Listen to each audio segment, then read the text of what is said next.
Subscribe कीजिए राजधानी educational group पचकोड़िया YouTube channel को, बेल आइकन दबाइए लेटेस्ट एजुकेशनल वीडियो सबसे पहले देखने के लिए और डाउनलोड कीजिए हमारा मोबाइल ऐप भी।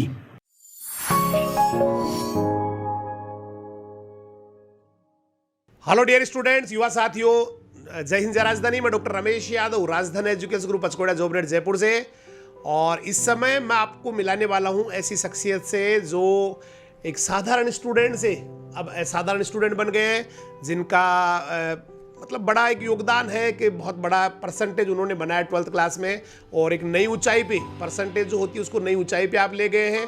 और कहते हैं कि साधारण से परिवार में कभी कभी ऐसे स्टार जन्म लेते हैं, कभी कभी आदमी अपने कर्म से स्टार बन जाता है। बहुत बार तो ऐसा होता है कि जहाँ पढ़ाई का बहुत ज़्यादा माहौल होता है, जहाँ IAS होते हैं, RAS होते हैं, लेकिन कभी कभी कुछ ऐसे परिवार होते हैं जहाँ बच्चे जो है ना, जैसे भी जिस तरह का भी माहौल है वहाँ पर भी, उस माहौल में भी उनके फादर, उनके मदर, उनका पूरा परिवार पूरी जी जान लगा देता है, पूरा त्याग बलिदान करता है, और वहाँ पर वो बच्चे जो है बहुत बढ़िया कर जाते हैं। तो ऐसे ही हमारे बीच स्टूडेंट है जिन्होंने इस साल एग्रीकल्चर साइंस में राजधानी के हॉस्टल में रह के 96.4 परसेंटेज स्कोर किया, वो भी ओवरऑल। मैं एग्रीकल्चर, बायोलॉजी, केमिस्ट्री का नहीं बता रहा हूँ, PCB ABC इस तरह से बात नहीं कर रहा हूँ। ओवरऑल परसेंटेज 96.4, यानी कि यूँ कह सकते हैं 97% बनाए हैं। तो लगभग 100 के आसपास ही पहुँच गए। बहुत ही कम नंबर जो है ना वो बाकी रहे पूरे आने में, और वो भी साधारण, जिसके बारे में मैं बता नहीं सकता कि मैंने कभी कल्पना नहीं की कि ये बच्चा यहाँ पहुँच सकता है, और वो यहाँ इतनी हाई लेवल पे आया। तो हम चाहेंगे ज़रूर आपको, क्योंकि हर व्यक्ति जो सफल होता है, हर स्टूडेंट जो सफल होता है, वो किसी न किसी के लिए प्रेरणा होता है। तो हमारे बीच मैं सबसे पहले मिलाना चाहूँगा वो स्टूडेंट जिन्होंने टॉप किया है, और वो आपके बीच है अभिषेक स्वामी कानरपुरा से। और साथ ही वो शख्सियत भी हमारे बीच मौजूद है जिन्होंने इस बच्चे की परवरिश में कोई कमी नहीं रखी है, मतलब पूरी जी जान लगाई है। टाइम पर हॉस्टल में आके संभालना है, समय पर जो है ना इसका रिपोर्ट्स वगैरह लेना है, या यूँ कहे कि अपना काम भी करना है और बच्चों को भी पढ़ाना है, बच्चों को भी सफल बनाना है। अभिषेक की सिस्टर है, वो भी मेडिकल की तैयारी कर रहे हैं, वो भी इंटेलिजेंट है, मतलब दोनों बच्चों के लिए जी जान झोंक रखी है। उन व्यक्तित्व से भी आपको परिचय कराएंगे। आप पवन कुमार जी स्वामी साहब है, अभिषेक के पापा जी। तो आज हम इनके बारे में जानेंगे। मैंने कहा ना, कोई ना कोई कहीं ना कहीं कोई बात हो सकती है जो हमें अंदर लग जाए और हम भी शायद बहुत अच्छा कर जाए। तो हम कुछ बातें पिता और पुत्र से जानना चाहेंगे, कैसे ये सफल हुए, क्या इनकी प्रेरणा रही। तो मैं सबसे पहले शुरुआत करूंगा अभिषेक से। पहले तो अभिषेक से मैं सीधा यही जानना चाहूँगा कि कभी आपने, जब आप 9वीं में पढ़ रहे थे या 8वीं में पढ़ रहे थे, मतलब जब आप यहाँ नहीं पढ़े थे, तो कभी आपने सोचा था कि मैं राजधानी के हॉस्टल में रह के पढ़ाई करूंगा, या पापा ने कभी आपको पहले कहा था यहाँ आने से पहले कि कभी इस तरह का, या फिर नहीं कहा तो कैसे आपको लगा कि मुझे वहाँ पढ़ना चाहिए? किस तरह की जो है ना प्रेरणा, आपको किसने प्रेरित किया कि मुझे वहाँ जाना चाहिए, वहाँ पढ़ना चाहिए? सबसे पहले अभिषेक से ये जानना चाहेंगे। जय राजधानी। सबसे पहले मैं बड़े सर का धन्यवाद देना चाहता हूँ जिन्होंने मुझे यहाँ पर बोलने का मौका दिया। और सर बता रहे हैं कि मैंने कैसे सोचा। मैं 9th तक तो गांव में पढ़ा, फिर 10th में जम्मू को पढ़ने का विचार किया, फिर 11th में पापा ने बताया कि अब एग्रीकल्चर लेना है तो फिर वहाँ पचकोड़िया ही सही रहेगा, इसलिए मैंने निर्णय लिया और सर के पास आ गया। इससे पहले कभी आपको लगा कि मुझे, मैं पढ़ूंगा कभी, मतलब 9वीं में 10वीं में कभी आपके था कि, या फिर उसके बाद 10वीं पास करने के बाद ही पता लगा? 10वीं पास करने के बाद में ऐसा लगा कि मैं कुछ अच्छा कर सकता हूँ, इसलिए आगे एग्रीकल्चर लेने की सोची। यहाँ के लिए किसने प्रेरित किया आपको? कैसे पता लगा कि मुझे वहीं पढ़ना है? स्कूल तो बहुत सारी चौमू में भी है, कालाडरा में भी है, और भी आसपास में काफी सारे, कानरपुरा में भी स्कूल्स है। तो आपको यहाँ का ही कैसे लगा कि मुझे यहाँ पढ़ना है? ये किसने मोटिवेट किया आपको? यहाँ के लिए आप जो बड़े सर के फूफा जी हैं रायथल वाले, उन्होंने मेरे पापा को बताया कि वहाँ पर अगर एग्रीकल्चर लेना है तो वहाँ पर ही पढ़ना सही रहेगा, क्योंकि वहाँ पर जो बच्चा जाता है वो अच्छा करता है। चलिए, मैं फूफा जी का धन्यवाद दूंगा कि इतनी बड़ी प्रतिभा को हमारे बीच उन्होंने भेजा। और ये वाकई जो है ना, मैं सही बता रहा हूँ, जब मैं रिजल्ट आया उससे पहले मुझे बिलीव नहीं था कि इतना बढ़िया कर जाएंगे, क्योंकि जिनको मैं बढ़िया मान रहा था वो, हालांकि उन्होंने बढ़िया किया, कम किसी ने नहीं किया, लेकिन इसने सबसे बढ़िया किया। ये बहुत बड़ी बात होती है। तो और इतना शानदार रिजल्ट आप सोच नहीं सकते। एक संस्था, आप कहीं भी, राजस्थान में बहुत सारे इंस्टीट्यूट है, हिंदुस्तान में बहुत सारे इंस्टीट्यूट है, लेकिन आपकी राजधानी ने इतना ज़बरदस्त वाला परिणाम, हर साल लगातार, साल दर साल, लेकिन इस साल और अपने परिणाम को ज़बरदस्त किया। मैं थोड़ा परिणाम के बारे में आपको बता दूं। यहाँ पर आपके बीच जो अभिषेक है, ये 96.4, मतलब 96% से ऊपर ये एक स्टूडेंट है, और 95% से ऊपर, 95% से जो ऊपर स्टूडेंट है उनकी संख्या 3 है। 94% से ऊपर, 94% से ऊपर जो स्टूडेंट्स हैं उनकी संख्या 7 है, और 11 बच्चे ऐसे हैं जिन्होंने 93% से ऊपर नंबर प्राप्त किए, मतलब 93% से ऊपर 11 स्टूडेंट हैं। और 92% से ऊपर अगर बात करें तो 18 विद्यार्थी है जिन्होंने 92% से ऊपर एग्जाम मार्क्स प्राप्त किए, वो भी ओवरऑल। मैं किसी एग्रीकल्चर बायोलॉजी या ऑप्शनल सब्जेक्ट की नहीं बता रहा हूँ, ओवरऑल बता रहा हूँ आपको। और 91% से ऊपर 25 स्टूडेंट हैं। 91% ज़्यादा प्राप्त करने वाले 25 स्टूडेंट हैं।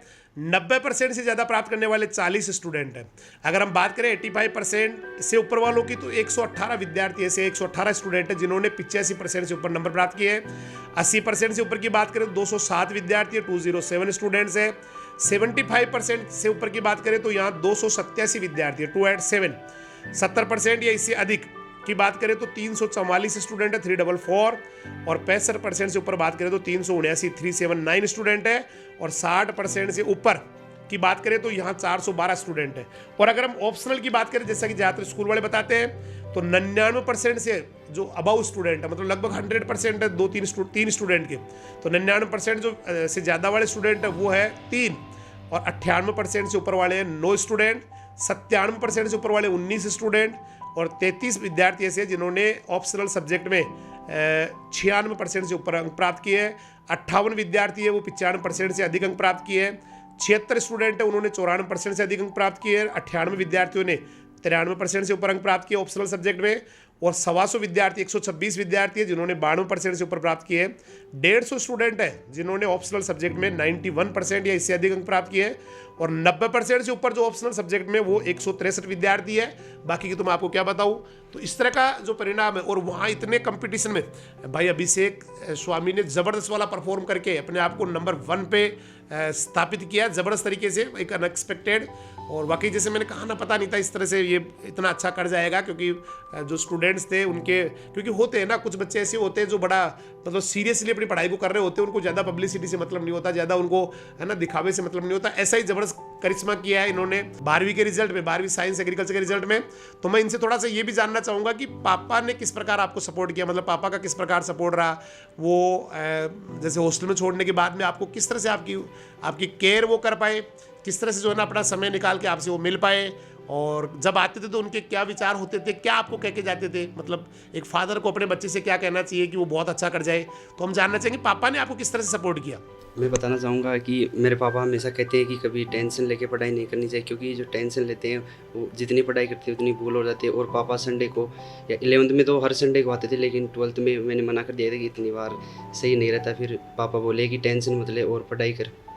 भाई हर संडे को 11th में आते थे जब हॉस्टल में आप रहे राजधानी छात्रावास में, और उसके बाद में हर संडे को आपने खुद ने मना किया पापा डिस्टर्ब हो जाता है पढ़ाई का भी, क्योंकि लगातार 12th के अंदर 12th का भी दबाव होता है, कंपटीशंस की तैयारी भी करनी होती है, दूसरे भी दबाव होते हैं। फिर भी पापा मुझे लग रहा है 2 या 3 संडे छोड़ के तो मुझे पता है 100% आते ही थे और आपको संभालते थे। तो पापा का वाकई जो है ना बहुत बड़ा त्याग और बहुत बड़ा बलिदान है, क्योंकि अक्सर हॉस्टल में, क्योंकि हम हॉस्टल चला रहे हैं बहुत लंबे समय से, अक्सर जो पेरेंट्स होते हैं बहुत कम ऐसे पेरेंट्स होते हैं जो हॉस्टल में छोड़ने के बाद भी केयर करते हैं या उसके बाद भी संभालते हैं। लेकिन पापा का वाकई जो तपस्या है ये बहुत बड़ी तपस्या है। और सबसे पहले मैं चाहूँगा पापा को मैं ऐसे शुभ मौके पर मिठाई खिला के जो है ना सबसे पहले बधाइयाँ दूँ, क्योंकि उनकी तपस्या सबसे बड़ी तपस्या है। और सबसे पहले मैं पापा जी का सम्मान करना चाहूँगा। सबसे पहले आपका सम्मान होना चाहिए, क्योंकि वाकई बहुत बड़ी तपस्या है आपकी। और ये मिठाई भी खुद ही लेके आए, तो बच्चों से करते मिठाई लेके आओ बोला सर, वो तो खुद ही लेके आए। सबसे पहले मिठाई का हक जो बनता है वो पापा जी का बनता है, भाई अभिषेक का। अब अगला प्रश्न मेरा अभिषेक से ही है कि आपने कभी सोचा था कि मैं इतने सारे बच्चे जो स्टूडेंट्स हैं उनके अंदर 1 नंबर पे आ जाऊंगा, टॉप कर जाऊंगा? ये कभी आपके दिमाग में कभी ख्याल भी आया था, या फिर आपको अनएक्सपेक्टेड ऐसा हो गया, मतलब अप्रत्याशित रूप से हो गया, उम्मीद नहीं थी, या पहले से दिमाग में था कि 1 नंबर पे आऊँगा? अगर मैं 11th की बात करूँ तो 11th में तो ज़्यादा नहीं था, क्योंकि 11th में थोड़ा मैं कम पढ़ा, इसलिए 12th में शुरू में सोचा कि थोड़े आ सकते हैं, इसलिए जितनी मेहनत करी उतनी सोची। फिर जैसे जैसे मेहनत बढ़ती गई फिर सोचा कि हम आ सकते हैं, इसलिए मैंने और ज़्यादा मेहनत करना स्टार्ट कर दिया। तो इनको लग रहा था कि मैं 12th में तो 100% ही कर लूँगा, और वाकई इन्होंने करके दिखाया है। अब थोड़ा सा पापा जी से पूछ लेते हैं। पापा जी, क्योंकि बड़ी तपस्या है इनकी, बहुत मेहनत की है इन्होंने इस बच्चे को कामयाब करने के लिए, बेटी को भी कामयाब करने के लिए। तो पापा जी आप कैसे, मतलब इतना टाइम कैसे मैनेज करते थे कि सर 11th क्लास में आप जो है ना हर संडे को आ रहे हैं, 12th क्लास में भी आप जो है ना 1-2 संडे छोड़ के आ रहे हैं, तो कैसे इतना टाइम निकाल पाते हैं बच्चों के लिए, कैसे, और क्या सपने आपको आपके जो है ना बच्चों को लेके, क्योंकि आपने मुझे लग रहा है पूरा जीवन जो है ना वो बच्चों के लिए समर्पित कर दिया। और एक पिता के लिए इससे बड़ी चीज़ होती भी नहीं है कि उसका बच्चा जो है ना कामयाब हो जाए, उसकी बेटी कामयाब हो जाए, क्योंकि इससे बड़ा तो कोई खुशी वाली चीज़ हो नहीं सकती, उससे बड़ी कोई तपस्या नहीं हो सकती। तो पापा जी किस तरह से टाइम को मैनेज करते थे, हम पापा जी से जानना चाहेंगे। सर मैं हर संडे को आता था।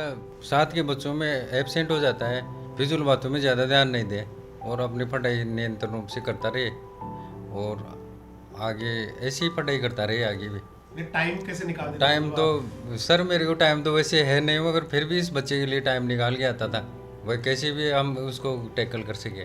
देखिए टाइम होता नहीं है, लेकिन उसके बाद भी इन्होंने कहा बच्चे के लिए मैं पूरा, क्योंकि बच्चा है तो सारा कुछ है, तो ये दिमाग में थी कि बच्चे के लिए तो टाइम निकालना ही, और हर पिता को अपने बच्चे के लिए टाइम निकालना ही चाहिए, बिल्कुल केयर करना चाहिए। केवल हॉस्टल में डाल दिया इससे सब कुछ नहीं हो जाता है, उनके दिमाग में ये होना चाहिए कि नहीं मुझे बार बार जो है ना, क्योंकि हर चीज़ हम केयर करते हैं तो शायद ज़्यादा बेस्ट होती है। चाहे कुछ भी करवा लो आप, खेत में अगर आप काम करवा रहे हो और किसी आदमी को लगा के काम करा रहे हो और वहाँ आप उसका पूरा ध्यान रख रहे हो, केयर कर रहे हो, तो वहाँ रिजल्ट आता है। बच्चे को पढ़ा रहे हो, वहाँ केयर कर रहे हो, क्योंकि अक्सर पेरेंट्स जो सोचते हैं, गार्जियन ये सोचते हैं कि फीस जमा होने के बाद में केवल स्कूल की जिम्मेदारी होती है, स्कूल वाले जाने, बच्चा जाने, अपने आप अच्छा करेंगे। लेकिन एक जागरूक पिता की भूमिका आपने निभाई है, जागरूक गार्जियन की भूमिका आपने निभाई है।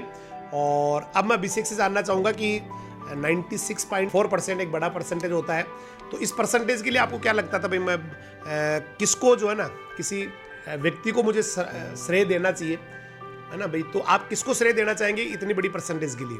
सबसे पहले तो मैं सर को इस धन्यवाद देना चाहता हूँ, क्योंकि सर है तो सब कुछ है, इसलिए सर के बिना कोई कुछ भी काम संभव नहीं है। इसलिए मैं सर को ही मेरी परसेंटेज और जितने मैंने अंक प्राप्त किए, सम्मान प्राप्त किया, वो सब सर की वजह से ही है। उसके बाद में मेरे माता और पिता और सभी घर वाले और जिनका सहयोग था उनको सभी को सम्मान मिलना चाहिए था, वो सभी सहयोगी है मेरे इस सम्मान और इस इतने बड़े प्रतिशत के लिए। माँ तो हमेशा कहती है कि मैं तो बहुत मेहनत करती हूँ, तू भी मेहनत कर, इसलिए कभी ना कभी तो किसी में कभी अच्छा करेगा इसलिए।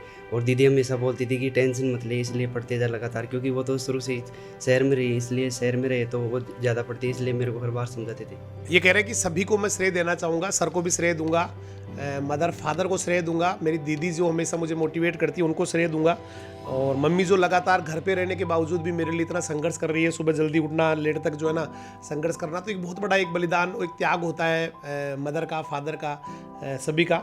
और इतना बड़ा जो परसेंटेज आपने लिया है उसके लिए कैसे आपने तैयारी की, मतलब क्या स्ट्रेटजी रही, कितने घंटे आप पढ़े और कैसे जो है ना पॉइंट्स को आपने तैयार किया, कैसे, तो क्या स्ट्रेटजी रही इस तैयारी की कि आप इतनी बढ़िया परसेंटेज बना गए? पूरे राजस्थान की जो टॉप परसेंटेज होती है एग्रीकल्चर साइंस में, तो टॉप से टॉप ही है, मतलब हो सकता है कोई एक आधा बच्चा इनसे ज़्यादा हो, बाकी तो लगभग ये टॉपर्स में ही है। तो कैसे आपने स्ट्रेटजी बना के इसको पढ़ाई को किया और कैसे आपको ये इतने बढ़िया परसेंटेज मिली, मतलब कैसे पढ़ना चाहिए स्टूडेंट को कि वो भी आपकी तरह जो है राजस्थान के टॉपर्स में आ जाए? परसेंटेज के लिए सबसे पहले तो सर को धन्यवाद देना चाहूँगा कि सर हर बार समझाते हैं कि कभी भी 10 बजे बाद में या रात को 10:30 बजे बाद में कभी भी नहीं पढ़ना चाहिए। और मैंने हमेशा पढ़ाई में रेगुलरिटी रखी, लेकिन ज़्यादा नहीं पढ़ता, लेकिन रेगुलरिटी रखी और क्लास कभी भी नहीं छोड़ी मैंने। और इसका श्रेय सर को ही जाता है, क्योंकि सर हमेशा कहते थे कि क्लास से ही सब कुछ संभव है, चाहे रूम में मत पढ़ो या मत पढ़ो, लेकिन क्लास में जो पढ़ लिया वो हमेशा याद रहता है। अगर हॉस्टल का देखा जाए तो सुबह 4:30 या 5 बजे उठते थे, उसके बाद में सर 6 बजे के बाद में क्लास स्टार्ट कर देते थे, और कभी कभी तो दिन में आधा घंटा ही लगभग रेस्ट मिलता था, और शाम को लगभग 7 या 8 बजे तक लेते। और सबसे परसेंटेज में योगदान रहता है, सबसे ज़्यादा क्लास लेने का ही रहता है। और जो क्लास में अगर हम बात करें तो क्लास के बाद में रूम में जाने के बाद में अगर सर ने पढ़ाया पूरा वो पढ़ लें तो वो खूब होता है। और रेगुलरिटी ज़्यादा इंपॉर्टेंट रहती है, क्योंकि रेगुलरिटी के बिना हमें याद नहीं होता कुछ भी, और अगर हम जितना ज़्यादा पढ़ेंगे तो कंफ्यूज होगा, तो उनका सॉल्यूशन करने के लिए हमारा दिमाग उतना ही ज़्यादा चलेगा। इसलिए हमें रेगुलरिटी रखनी चाहिए और ज़्यादा से ज़्यादा पढ़ना चाहिए, लेकिन कम समय ज़्यादा से ज़्यादा पढ़ो। और रिवाइज अगर हम किसी भी टॉपिक को करते हैं तो ज़्यादा से ज़्यादा करना चाहिए।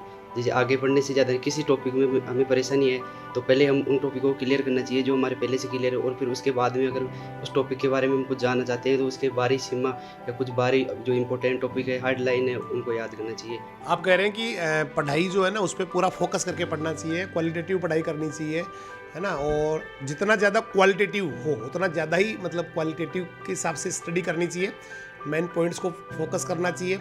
और क्लासेज रेगुलर, एक बहुत बढ़िया बात कही आपने कि क्लासेज हमारी रेगुलर होनी चाहिए, क्लासेज को कभी बंक नहीं मारना चाहिए, क्लासेज जो है ना रेगुलर लेनी चाहिए।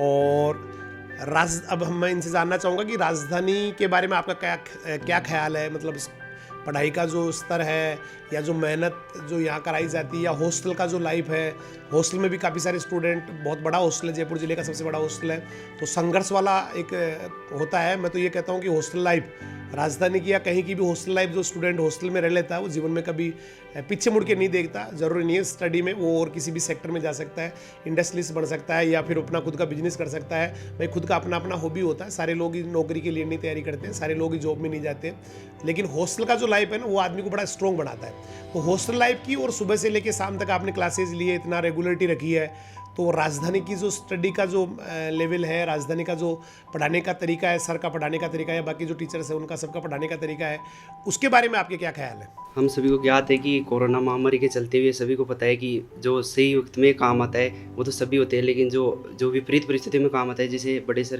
सर हमेशा मार्च से या अप्रैल से लगातार क्लासेस ले रहे हैं, उसी हिसाब से मैं बताना चाहूँगा कि जो राजधानी में जाने के बाद ही हमेशा ज़िंदगी में मेरे में तो बदलाव आया और मैंने बहुत कुछ सीखा है राजधानी से। और परसेंटेज का श्रेय सर को और राजधानी परिवार को और सभी का धन्यवाद देना चाहता हूँ, जिनकी वजह से।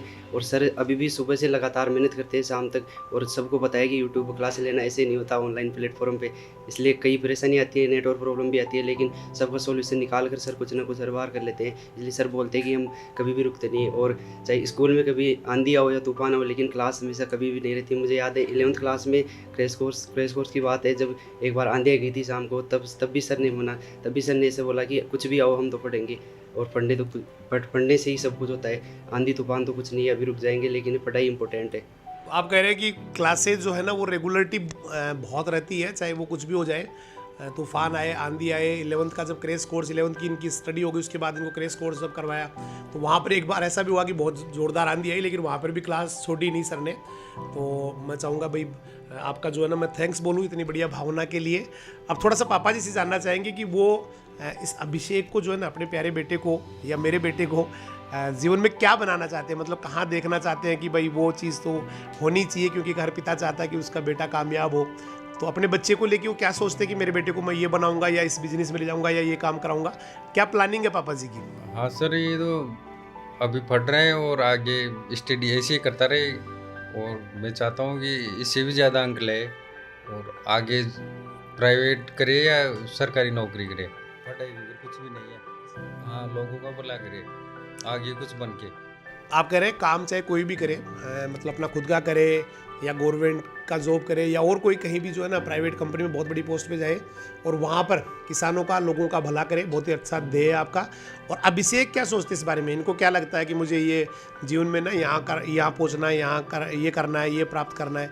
इसके बारे में अभिषेक के क्या ख्याल है जानना चाहेंगे दर्शक भी, मैं भी जानना चाहूँगा। जैसे कि सर बताते हैं कि अभी तो इस उम्र में तो पढ़ाई इंपॉर्टेंट होती है, इसलिए पढ़ाई को ज़्यादा महत्व देना चाहिए। इसलिए अभी तो पढ़ाई होती है, और लेकिन बाद की सोचें तो अगर हम ऐसे ही पढ़ते रहे, अगर टारगेट पे ज़्यादा फोकस हो तो उसमें ज़्यादा परेशानी आती है। लेकिन टारगेट में हम जाते हैं टारगेट पे फोकस करने के लिए, तो जो रास्ते में जो परेशानी आएंगी, अगर उनका हम सोल्यूशन कर लें तो हम किसी भी मुकाम पे जा सकते हैं। और सर कहते हैं कि असंभव तो कुछ भी नहीं है, इसलिए मैं ऐसे ही पढ़ता रहूँ बस। अभी तक तो अगर व्यक्ति पढ़ लेता है तो सब कुछ कर सकता है। सर ने इस बारे में खूब मोटिवेट किया है, और सर तो रोज़ मोटिवेट करते हैं इस बारे में। अच्छा, 10th में क्या परसेंटेज था आपका? 10वीं क्लास में क्या परसेंटेज था? और 12th में तो सबको पता है 96.4 है, लेकिन 10th में क्या स्कोर था आपका? 10th का स्कोर भी जानना चाहेंगे हम सभी लोग। मैंने 10th चोमू से target public senior secondary school से पास की है, और मेरा 10th में परसेंटेज था 79%। और पहले मुझे इतना तरीका या इतना मेथड पढ़ने का इतना कुछ भी नहीं पता था, क्योंकि 9th से मैं जब अचानक अगर चोमू मतलब शहर में गया तो इतना पढ़ने का पता नहीं था कि ऐसे पढ़ाई की जाती है। लेकिन राजधानी में आने के बाद में पढ़ने का और लिखने का सब कुछ तरीका पता चल गया, और सब कुछ संभव हो गया। ऐसे लगता है कि आदमी कुछ भी कर सकता है अपनी लाइफ में। तो देखिए 79% को स्टूडेंट के और वो 97% मतलब 96.4 परसेंटेज लाए, तो बहुत बड़ा एक जो बढ़ावा जिसको कह सकते हैं, इंक्रीज जिसको कह सकते हैं, परसेंटेज का बहुत बड़ा इंक्रीज हो गया। और इंक्रीज अक्सर हम देखते हैं कि जो साइंस स्ट्रीम होता है वहाँ पर बच्चे जो है ना मेंटेन कर ले 10वीं की परसेंटेज, तो भी बड़ी बात हो जाती है कि जितना 10वीं में आया उतना 12वीं बना ले। अक्सर जो है ना बहुत सारे आपको लोग मिलेंगे जिनके 10वीं क्लास में 95, 96 होती है, और 12वीं क्लास में उनके 85, 80 या यूँ कह दे कई बार तो 70 पे भी आ जाते हैं। लेकिन यहाँ पर भी आपने बहुत ही ज़बरदस्त ग्रोथ किया है। और मैं ग्रोथ की बात करूँ तो राजधानी ने जो ग्रोथ किया है उसमें एक स्टूडेंट है अजय कुमार मीणा, ये है निवासी ठीगरिया भीम बसवा दौसा का। इस बच्चे ने 10वीं क्लास से 12वीं क्लास में 39% का ग्रोथ किया है, 38.77% का। आप सोच सकते हैं 10वीं से 12वीं में 39% ओवरऑल, मतलब 38.77%। 10वीं में इनका 48.83 था, जबकि 12वीं में इन्होंने बढ़ाया 87.60। इसके बाद में रिंकू यादव बेटी खेजरोली की, उस बेटी ने ग्रोथ किया 36.13% का, मतलब 36% का वृद्धि है। उसके 48.67 10th क्लास में थे और 84.80 ये 12th क्लास में है। उसके बाद नरेश पाटीदार झालावाड़ से एक स्टूडेंट है, उसने 53% 10वीं में था और 12वीं में बनाई है 88.60, मतलब 88.60 और 35.60% की ग्रोथ की है। और 38% से ज़्यादा ग्रोथ करने वाले स्टूडेंट है, 38% से ज़्यादा वृद्धि करने वाले वो एक विद्यार्थी, 35% या इससे ज़्यादा ग्रोथ करने वाले 3 स्टूडेंट है, 30% से ऊपर जो ग्रोथ करने वाले 30% से ऊपर करने वाले वो विद्यार्थी 14 विद्यार्थी है, 25% से ज़्यादा वृद्धि करने वाले 49 विद्यार्थी है, 20% से ज़्यादा वृद्धि करने वाले 113 विद्यार्थी है और 15% या इससे ज़्यादा वृद्धि करने वाले 219 विद्यार्थी है और 308 ऐसे विद्यार्थी जिन्होंने 10वीं से 12वीं में 10% या इससे ज़्यादा ग्रोथ किया है। लेकिन अभिषेक का जो परसेंटेज का ग्रोथ है वो अपने आप में सुपर है, क्योंकि देखिए 90 से ऊपर जब परसेंटेज का ग्रोथ होता है तो वहाँ बहुत ताकत लगानी पड़ती है, वहाँ बहुत ज़्यादा यूँ कह सकते हैं कि पूरी जान झोंकनी पड़ती है। और 79 से 97 पे जाना मतलब सीधा 17-18% बढ़ा लेना और वो भी 90 से इतनी ऊपर तक ले जाना, ये अपने आप में बहुत बड़ी मिसाल है, बहुत बड़ा काम है और यही चमत्कार किया है अभिषेक स्वामी ने। और वाकई मतलब एक बच्चा चाहे जो कई सारे ऐसे बच्चे होते हैं जिनको लगता है कि मैं ज़्यादा अच्छा नहीं कर सकता। देखिए एक्चुअली इसमें होता क्या है, आज गार्जियंस जो है ना वो ये सोचते हैं कि मैं कहीं भी पढ़ा लूँगा, किसी भी इंस्टीट्यूट में कहीं भी। एक्चुअली क्या होता है कि माहौल का बहुत बड़ा फ़र्क पड़ता है और स्पेशली जब पूरा राजस्थान एक छोटा सा कस्बा है, छोटा सा गांव ही कह दीजिए, कस्बा भी क्या है, पचकोड़ या कोई बड़ा कस्बा नहीं है, छोटा सा गांव है और वहाँ पर 10 बीघा में पूरा कैंपस है और 850-900 विद्यार्थी हॉस्टल में रहते हैं। और इवन मतलब राजस्थान का तो शायद ही कोई जिला छूटा होगा, हर जिले के 20, 25, 30 विद्यार्थी होते हैं। इसके अलावा बिहार की 25 साल, हरियाणा की लड़की थी, मध्य प्रदेश यूपी के बच्चे और बच्चियां थी। तो ये वाला जो माहौल है ना, इसका बहुत बड़ा फर्क पड़ता है। हम लोग कहीं भी चलो भाई पास में भेज देते हैं, नज़दीक में भेज देते हैं, बस में चले जाए, तो यहाँ पर ये वाला जो है ना, क्योंकि पूरा राजस्थान जब एक जगह आके तो वहाँ पर काफ़ी सारे वैरायटीज़ आती है स्टूडेंट्स की, मतलब कुछ जुनूनी होते हैं, कुछ जो है ना और ज़्यादा इंटेलिजेंट होते हैं, माइंड से इंटेलिजेंट होते हैं। और ऐसे माहौल में बच्चे का जो सर्वांगीण विकास है, इसके अलावा जो मोटिवेशनल स्पीसीज होते हैं, मतलब मोटिवेशनल जो सेमिनार्स होती है टाइमली, इसके अलावा और भी बहुत सारी एक्टिविटीज़, कल्चरल एक्टिविटीज़, बहुत बड़े बड़े प्रोग्राम कराते हैं, स्टेट लेवल के प्रोग्राम कल्चरल एक्टिविटीज़, उसकी तैयारियां 2-2 महीने पहले शुरू हो जाती है। गेम्स की बात करें तो वहाँ भी हम स्टूडेंट्स को भाई ये वाला टाइम आपका जो है ना ये खेलना है, इसके अलावा जो है ना आपको ये फलानी जी आपको थोड़ा सा इसके बारे में बताएंगे सारे। तो ओवरऑल जो डेवलपमेंट होता है वो बहुत ज़बरदस्त वाला होता है जब आप एक अच्छे इंस्टीट्यूट में बच्चे को पढ़ाते हैं। अदरवाइज तो वो ठीक है, वो पढ़ लेगा, परसेंटेज भी बना लेगा, लेकिन जो उसका माइंड का जो विकास होना है, जो एक खुलापन आना है, बोलने का, बात करने का, किसको कैसे ट्रीट करना है, अगले वाला मुझसे क्या चाहता है। हम बहुत बार जो है ना अगले वाले को फेस रीड नहीं कर पाते, वो बेवकूफ़ बना के चला जाता है बहुत बार। लेकिन जो बच्चे हॉस्टल में रह जाते हैं ना, वो कभी भी किसी बेवकूफ़ नहीं बनते, क्योंकि फेस रीडिंग जान जाते हैं, वो हर चीज़ को समझ जाते हैं। क्योंकि वहाँ तो आपको पता है बहुत ज़बरदस्त इंटेलिजेंट बच्चे आते हैं और उनमें सर्वाइव करने के लिए आदमी को खुद को इंटेलिजेंट बनना पड़ता है, खुद को जो है ना अपना डेवलपमेंट करना पड़ता है। तो ओवरऑल डेवलपमेंट करके आप देख लीजिए, जो इंस्टीट्यूट हॉस्टल चलाते हैं, हॉस्टल में जो बच्चे रहते हैं उनका आप सक्सेस रेट निकालोगे तो बहुत ज़्यादा होता है। इवन हमारी हम बात करें तो अगर एक नॉन हॉस्टल का स्टूडेंट है, हॉस्टल का स्टूडेंट है, सेम परसेंटेज है, तो भी परसेंटेज का ग्रोथ भी हॉस्टल का जो होता है बच्चा वो 10%, 5%, 7%, 15% तक ज़्यादा बनाता है बराबर वाले स्टूडेंट से भी। तो एक माहौल मिलता है, एक कंपटीशन की भावना भी सीखता है, एक मोटिवेशन मिलता है, एक जुनून को पालना सीखता है, बात करना सीखता है, कैसे मुझे किसी से बात करनी चाहिए, कैसा मेरा व्यवहार होना चाहिए, अगले पर मेरा क्या नेगेटिव इफेक्ट जा रहा है, किस बात का, किसका पॉजिटिव। तो ये बहुत मायने रखते हैं और यहाँ पर मेरे हिसाब से कभी किसी को समझौता नहीं करना चाहिए, क्योंकि बच्चा सबसे बड़ी अमूल्य धरोहर होती है, बच्चा सबसे महत्वपूर्ण हिस्सा होता है कि हमारी ज़िंदगी का। क्योंकि बच्चा सक्सेस हो गया तो ये मान लीजिए हमारा पूरा परिवार ही सक्सेस हो गया, हमारा पूरे यूँ कह सकते हैं कि बहुत बड़ी सफलता होती है वो, क्योंकि हम सक्सेस हो गए बहुत ज़्यादा और बच्चे कुछ नहीं कर पाए, तो एक बहुत बड़ा एक विफलता होती है आदमी की, एक बहुत बड़ा प्रश्न चिन्ह होता है उसकी ज़िंदगी में और बहुत बड़ी जो है ना एक यूँ कह सकते हैं कलंक होता है एक इंसान के ऊपर। लेकिन बच्चों को अगर हमने सक्सेस कर दिया, खुद चाहे हम संघर्ष कर रहे हैं, बहुत सारे गार्जियन ऐसे भी है जो बहुत ज़्यादा मतलब बहुत ज़्यादा संघर्ष करते हैं, बहुत ज़्यादा एक एक पैसा कहीं से लाते हैं, उधार लाते हैं, इवन बहुत सारे तो ज़मीन गिरवी रख के 5 रुपये सैकड़े में लाते हैं, 10 रुपये सैकड़े में लाते हैं और वहाँ पर उनको अगर बच्चों को सही माहौल मिल जाता है और सक्सेस हो जाते हैं तो कभी फिर गार्जियन को जो है ना ज़िंदगी में पछताना नहीं पड़ता है, गार्जियन को कभी सोचना नहीं पड़ता है।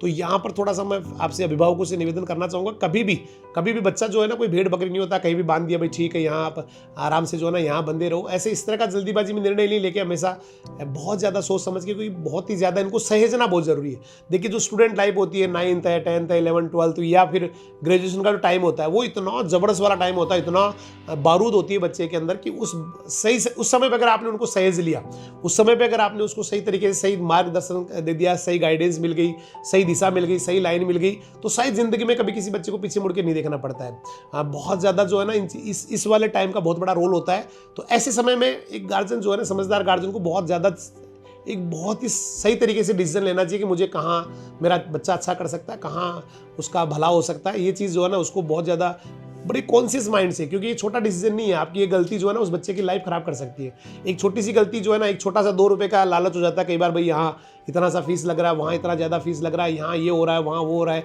तो हम छोटी छोटी जो है ना बच्चे के लिए, क्योंकि बच्चे से बड़ा तो मुझे मेरे हिसाब से कुछ होता नहीं है, और वहाँ पर हम सोचे कि नहीं हम 2 रुपये बचा लेंगे, तो 2 रुपये तो बच जाएंगे, नो डाउट आपके पास 2 रुपये 5 रुपये 10,000 5,000 बच जाएंगे, लेकिन जब रिजल्ट आएगा उस दिन आपको लगेगा मैंने बहुत बड़ा, क्योंकि टाइम वापस नहीं आता है। और उसके बाद में केवल ग्लानि रह जाती है, आत्मा में मन में ग्लानि रह जाती है कि मैंने काश उस दिन ये निर्णय लिया होता, काश मैंने उस दिन ये बच्चे के बारे में सोचा होता। तो अमूमन जो अभिभावक होते हैं बड़े केयरलेस होते हैं, तो मैं उनसे निवेदन करूँगा कभी भी अपने बच्चों को लेके कभी केयरलेस नहीं हो, हमेशा जो है ना जागरूक रहे और अच्छा ही करते रहे, बढ़िया करते रहे। अब मैं जानना चाहूँगा पवन कुमार जी सर से, अभिषेक के पापा जी से, कि वो एक अभिभावक के नाते, मतलब कि जो गार्जियन है एक पिता के नाते, बाकी जो गार्जियन उनको क्या सलाह देना चाहेंगे, मतलब उनको कैसे कहेंगे कि भाई आप कैसे अपने बच्चों को केयर करें, कैसे उनको कैसे पढ़ाएं, किस तरह से उनकी परवरिश करें, ये अभिषेक के पापा जी से जानना चाहेंगे कि एक पिता होने के नाते, क्योंकि आपका बच्चा वाकई सक्सेस है, बेटी भी बहुत ज़बरदस्त कर रही है। मैं कभी कभी आपसे बात करता हूँ तो आप अपने बच्चों के बारे में ज़रूर मुझे बताते हैं, और मुझे अच्छा लगता है, क्योंकि बच्चे मैंने कहा ना बहुत ही महत्वपूर्ण होते हैं, बहुत ही ज़बरदस्त होते हैं, क्योंकि ये देश का भविष्य है, ये देश के कर्णधार है, क्योंकि आने वाला टाइम इनका ही है। और ये अगर ये जो हमारी जनरेशन है ये मजबूत होती है, किसी भी देश के अगर बच्चों पे ज़्यादा केयर किया जाता है, युवाओं को ज़्यादा अवसर दिए जाते हैं, युवाओं को जो है ना अपनी क्षमता दिखाने के, तो वो देश कभी पीछे नहीं हटता है, कभी पीछे उसको देखने का मौका नहीं मिलता, हमेशा आगे बढ़ता रहता है। तो एक गार्जियन एक पिता के नाते वो क्या सलाह देना चाहेंगे बाकी गार्जियंस को कि उनको कैसे बच्चों को पढ़ाना चाहिए, है ना, कैसा माहौल देना चाहिए, ये हम अभिषेक के पापा जी से जानना चाहेंगे। मैं ये बोलना चाहता हूँ कि कोई भी अपने बच्चे को पढ़ाना चाहे, उसकी देखभाल ज़रूर रखे और टाइम टू टाइम उसकी पढ़ाई की और फीस की, और उसको किसी चीज़ का बॉदरेशन दिमाग में नहीं रखना चाहिए बच्चे को, और फालतू बातों में ध्यान नहीं देना चाहिए। मेरे को बहुत बच्चे बोलते थे और उसको वहाँ कैसे गाल क्या है, वो वहाँ क्या है। मैंने खुद का निर्णय है मेरा, अगर एग्रीकल्चर ही पढ़ाना है तो राजधानी फाउंड में पढ़ाओ, इससे बढ़िया इसको राजस्थान में कहीं भी नहीं है। और मेरा निर्णय ये सही था और सही निकला है। और मैं सबको कहना चाहता हूँ, अगर एग्रीकल्चर या कोई भी सब्जेक्ट किसी बच्चे को दिवाना चाहता हो तो उसकी फैकल्टी की तरफ देखना चाहिए, पैसे की तरफ नहीं देखना चाहिए। रमेश जी सर को धन्यवाद देता हूँ मैं पहले से भी, अब भी बहुत बहुत धन्यवाद देना चाहता हूँ कि हमारे बच्चे की परवरिश कर दी। बहुत बहुत धन्यवाद पवन जी सर का। ये कह रहे हैं कि हमेशा जो है ना बच्चे को भी टेंशन नहीं देना चाहिए, कभी भी जो है ना उसको फालतू घर की बातें बता के, या घर पे कोई जो हमारे टेंशन होती है, क्योंकि कभी बच्चे को बताने से उस टेंशन का हल नहीं होता है। रमेश जी सर को मैं तो ये भी बताना चाहूँ, तो मैं भी कम पढ़ा लिखा हूँ, और मेरे घर वाले है वो भी गृहिणी, घर का काम ही करती है, पढ़ी लिखी नहीं है, फिर भी मैंने बच्चों को पूरा ख्याल रखता हूँ मैं, और आगे इनकी कैसी भी ज़िंदगी बन जाए। सर सही कह रहे हैं पवन जी सर कि भाई मैं नहीं जानता, अक्सर मुझे ज़्यादा पढ़ाई लिखाई नहीं आती है, लेकिन इतना जरूर इनको पता है कि अक्सर जो है ना आदमी की ज़िंदगी बदल देते हैं। एक दिन मेरे बेटे की ज़िंदगी बदल देंगे, 100% इनको विश्वास है, और 100% बदल देंगे, क्योंकि जिस हिसाब से इस बच्चे ने ग्रोथ किया है, जिस हिसाब से इसका व्यवहार है, जिस हिसाब से इसका जो सादगी है व्यवहार में, बहुत ही ज़बरदस्त तरीके से, ये बहुत गजब करने वाला है। आपको आने वाले समय में कोई बहुत बड़ा अगर धमाका मिल जाए बेटे की तरफ से, तो आप ज़्यादा कोई आश्चर्य मत करना, क्योंकि ये बहुत अच्छा ही करने वाला है। तो इन्होंने कहा कि एक तो गार्जियंस को जो है ना पैसे की तरफ ध्यान नहीं देके एक बड़े इंस्टीट्यूट का फैकल्टी का, देखिए इन्होंने कहा मैं ज़्यादा पढ़ा लिखा नहीं हूँ, लेकिन इन्होंने फैकल्टी वर्ड यूज़ किया है कि फैकल्टी का जरूर देखना चाहिए, कहाँ ज़्यादा अच्छा पढ़ा सकते हैं, क्योंकि मैंने कहा ना समय जाने के बाद कुछ नहीं बचता है। तो अब अभिषेक से भी जानना चाहेंगे कि वो स्टूडेंट से क्या कहना चाहेंगे, एक तो क्या संदेश उनको देना चाहेंगे, और किस तरह से उनको पढ़ाई करनी चाहिए, कैसे किसी इंस्टीट्यूट का चुनाव करना चाहिए, कैसे जो है ना अपनी स्ट्रेटजी बना के पढ़ाई करनी चाहिए, ये लास्ट क्वेश्चन है अभिषेक से कि किस तरह से वो स्टडी के लिए किसी इंस्टीट्यूट का चुनाव करे, कैसे पढ़ाई करे और क्या इनका मैसेज है बच्चों के लिए। देखो, मैं सब बड़े भाई बहन हैं और छोटे भी हैं और मेरी उम्र के भी हैं, तो मैं सलाह तो नहीं दे सकता, लेकिन इतना ज़रूर कह सकता हूँ कि अगर पढ़ाई में रेगुलरिटी रखी जाए, चाहे 2 घंटे या 3 घंटे खूब होते हैं पढ़ाई को, लेकिन वो रेगुलरिटी रखी जाए तो हमारे दिमाग से वो परवाह नहीं निकलती पढ़ाई की, पढ़ाई नहीं करे। और जब लगातार हम पढ़ाई करते हैं तो किसी दिन पढ़ाई नहीं करते तो अंदर से आत्मा ही बोलने लग जाती है कि आज तो पढ़ाई नहीं की। इसलिए मैं कहना चाहता हूँ कि अगर पढ़ाई में रेगुलरिटी रखे तो सब काम सही हो सकता है। तो पढ़ाई में जो रेगुलरिटी है वो बहुत ही मस्त है, बिल्कुल सही बात है। क्योंकि हम लोग क्या करते हैं, 2 दिन 4 दिन बड़े जोश से पढ़ते हैं, उसके बाद 2 दिन फिर उसके बाद भाई चलो ये काम कर लेते हैं या ये काम हो गया मुझे, तो उसके बाद सारा जो लय है ना वो सारी बिगड़ जाती है। तो रेगुलरिटी कोई भी काम हो वहाँ बहुत ज़रूरी है। आप कुछ भी कर रहे हैं जीवन में, चाहे कोई बिजनेस कर रहे हैं, चाहे आप और दूसरा काम कर रहे हैं, कंपटीशन की तैयारी कर रहे हैं या एकेडमिक एजुकेशन ले रहे हैं, तो वहाँ रेगुलरिटी का बड़ा महत्व होता है। आप किसी गेम की तैयारी कर रहे हैं या और भी कोई जीवन में जो भी आप कर रहे हैं उसमें रेगुलरिटी का बड़ा इंपॉर्टेंस होता है। क्योंकि एक बार जब ब्रेक हो जाता है बीच में तो उसके बाद में फिर वापस जुड़ने में बड़ी कंटिन्यूटी बड़ी दिक्कत आती है। तो सीधा सीधा इनका मैसेज है कि रेगुलरिटी आप रखें और हमेशा आगे बढ़ते रहे, अच्छा करते रहे।